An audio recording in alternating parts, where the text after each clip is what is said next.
Jemaat yang diberkati oleh Tuhan Yesus Kristus, setiap pergantian tahun selalu membawa yang namanya harapan baru.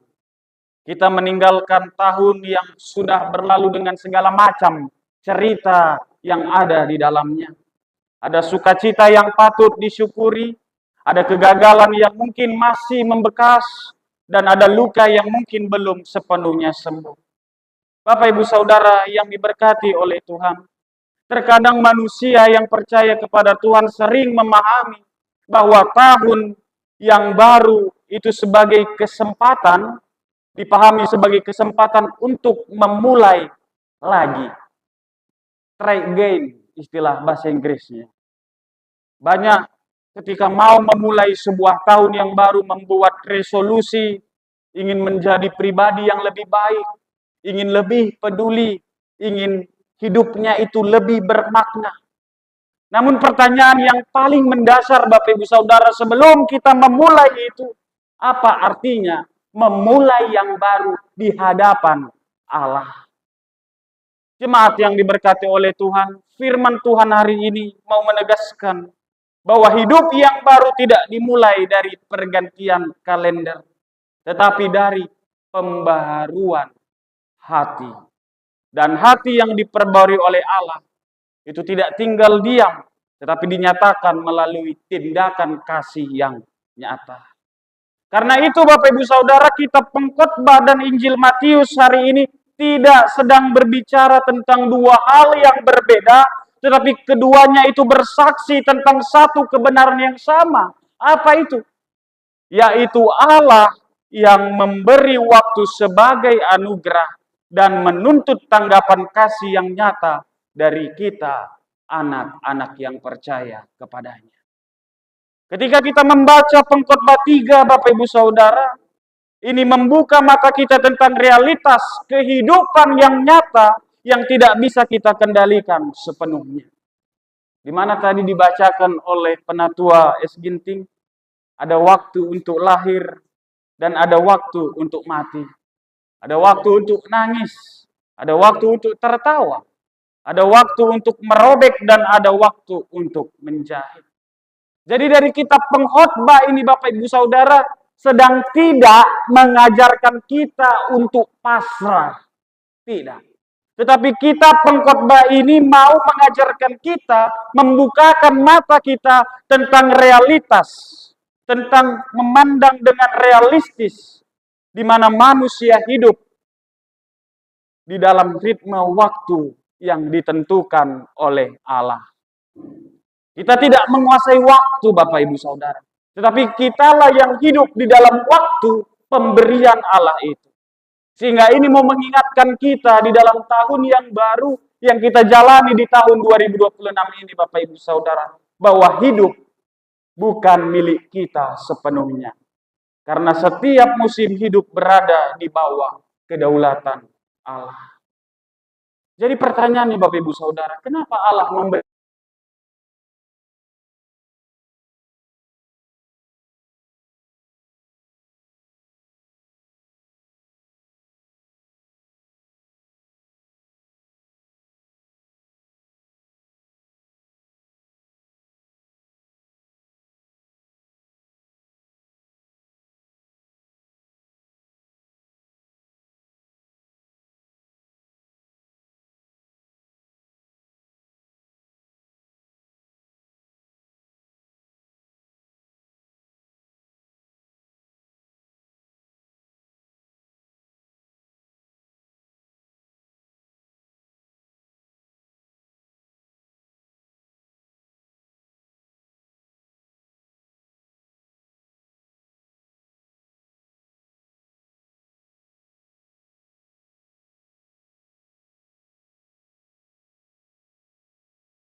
jalankan waktu yang telah dianugerahkan oleh Tuhan. Jadi Bapak Ibu Saudara, kasih yang dimaksud Yesus ini bukan kasih yang tinggal di dalam gereja, yang tinggal di dalam ruang ibadah, bukan. Tetapi kasih yang dimaksud Yesus ini adalah kasih yang nyata, yang harus dijalani di dalam kehidupan kita sehari-hari. Bapak Ibu Saudara yang diberkati oleh Tuhan, terkadang banyak pemahaman ataupun doktrin ketika membaca ayat ini, mereka memiliki pemahaman, pengajaran bahwasanya keselamatan itu diperoleh lewat tindakan, lewat kasih. Ketika kita melakukan, kita mendapatkan keselamatan. Sehingga ajaran Yesus ini seolah-olah keselamatan itu berdasarkan perbuatan. Tetapi Bapak Ibu Saudara yang diberkati oleh Tuhan, pemahaman yang itu bertentangan dengan keseluruhan kesaksian Alkitab, termasuk dengan pengajaran yang disampaikan oleh Injil Matius ini. Di mana dalam teologi Calvin ini mau menjelaskan kepada kita bahwa keselamatan itu adalah anugerah Allah semata. Itulah sola gratia. Dan diterima melalui iman. Itulah sola fide. Dan berakar di dalam Kristus saja. Solus Kristus. Jadi Bapak Ibu Saudara, yang mau ditekankan dalam tahun baru yang ke-2026 ini, tindakan nyata, tindakan konkret yang harus kita lakukan di dalam kehidupan ini. Karena Yesus tidak berkata, kamu diselamatkan karena kamu memberi makan orang lapar. Kasih koda.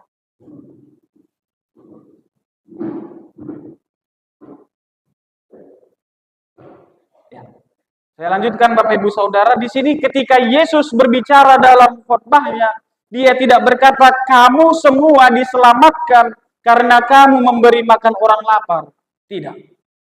Tapi yang Yesus katakan adalah bahwa mereka adalah domba, memang hidup sebagai orang yang telah diubahkan. Dengan kata lain Bapak Ibu Saudara, perbuatan kasih itu tidak melahirkan iman. Tetapi imanlah yang melahirkan perbuatan kasih. Jadi Bapak Ibu Saudara, di sini satu aspek yang sangat mendalam dari bagian ini adalah identifikasi Yesus dengan mereka yang kecil dan mereka yang menderita. Di mana Yesus berkata, sesungguhnya segala sesuatu yang kamu lakukan untuk salah seorang dari saudaraku yang paling hina ini, kamu telah melakukannya untuk aku. Jemaat yang diberkati oleh Tuhan.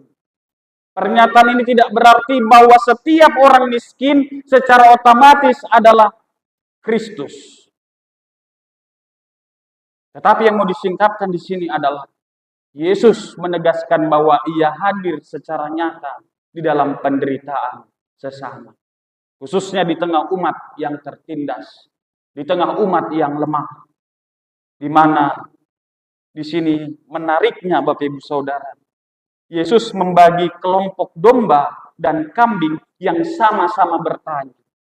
Itu ada di ayat yang ke-37 dan juga ayat 44. Di mana kelompok domba yang ada di sebelah kanan dan kelompok kambing yang ada di sebelah kiri sama-sama bertanya kepada Yesus. Bila mana engkau, katanya. Jadi ini menunjukkan kepada kita Bapak Ibu Saudara bahwa kasih yang sejati itu bukan kasih yang dilakukan untuk mencari pengakuan rohani. Tetapi kasih yang lahir dari iman Bapak Ibu, itu sering sekali spontan kita lakukan. Spontan dorongan dari hati untuk kita laksanakan. Tanpa perhitungan, kalau aku tolong dia, apa dapatku? Kalau aku bantu dia, pahala apa? Berkat apa yang akan terjadi sama aku? Bukan Bapak Ibu Saudara. Tapi kita menolong sesama, membantu sesama. Seperti hal-hal konkret yang ditunjukkan oleh Yesus tadi, itu adalah respon alami dari hati yang telah disentuh oleh kasih Allah terlebih dahulu. Jadi Bapak Ibu, di dalam Injil Matius pasal 25 ini menegur kita bahwasanya iman yang berhenti pada pengakuan verbal itu adalah tindakan yang sia-sia. Tetapi iman yang menjelma dalam tindakan kasih Itulah yang diinginkan oleh Tuhan Yesus Kristus. Oleh sebab itu Bapak Ibu Saudara, di dalam tahun 2026 ini firman Tuhan mau mengajak kita untuk melangkah dengan sikap dan tindakan yang baru. Pertama Bapak Ibu, seperti yang dikatakan oleh pengkhotbah, di mana waktu itu adalah anugerah Allah. Maka setiap hari dalam kehidupan kita, mulai dari Januari, Februari, sampai bulan Desember nantinya, itu adalah kesempatan bagi kita untuk boleh hidup dengan setia di hadapan Allah. Jadi jangan sia-siakan waktu yang telah diberikan oleh Tuhan. Kita melihat Bapak Ibu sepanjang tahun 2025, di tengah-tengah jemaat GKI Sumut Gunung Sinabung, berapa orang yang telah dipanggil pulang olehnya. Kita mengingat berapa kali kita melihat di warta, bahkan di dalam WA jemaat yang keluar masuk di rumah sakit. Di tahun 2026 ini harapan kita, mari kita pergunakan waktu dengan baik, hidup dengan sehat, sehingga kita boleh menjalani kehidupan dengan sukacita. Itu yang pertama. Yang kedua Bapak Ibu Saudara, yaitu mempraktikkan kasih dalam tindakan sederhana dan nyata. Jadi Bapak Ibu, mari kita lakukan hal-hal kecil, hal-hal sederhana. Kita anggaplah ketika kita menolong sesama, kita sedang mengerjakannya untuk Kristus. Sebab Dia sendiri yang mengatakan dalam firman yang dinyatakan pada saat ini. Itu yang kedua. Yang ketiga, Bapak Ibu Saudara, mari kita lakukan, kita perhatikan sesama kita, mulai dari keluarga kita dahulu, lalu ke jemaat, lalu ke tengah-tengah masyarakat. Kita praktikkanlah kasih itu. Jemaat yang diberkati oleh Tuhan.